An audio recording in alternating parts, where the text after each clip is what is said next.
8ஆம் இடத்துல ராகு இருந்தால முதுகு வலி வரும் அப்படின்னு இருக்குது.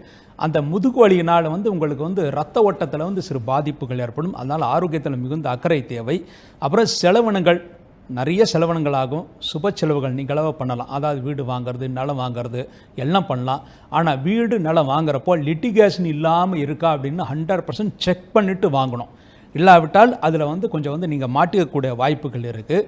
உங்களுக்குள்ளே இருக்கிற கருத்து வேற்றுமைகள், அதாவது குடும்பத்தில் இருக்கிற கருத்து வேற்றுமைகள் பேசி தீர்த்துக்கிறது நல்லது. கண்டிப்பாக நீங்கள் இந்த பூர்வ புண்ணிய சொத்துக்கள் விஷயமாக கோர்ட்டுக்கெல்லாம் போனீங்களா பல வருஷங்கள் காத்துட்டு இருக்க வேண்டிய சூழ்நிலைகள் வரும். அதனால் கோர்ட்டுக்கெல்லாம் போகாமல் பேசிக்கிட்டு தீர்த்து கொள்கிறது தான் நல்லது.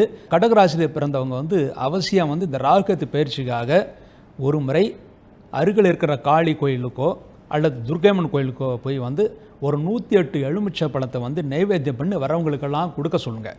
அப்படி ஒரு முறை ஒரு திங்கட்கிழமை ராகு காலத்தில் பண்ணிங்கன்னா அடுத்த ராகுகேது பயிற்சி வரல பிரச்சனை இல்லாமல் இந்த வருஷம் முழுமை நன்மையாக கொடுக்கும்.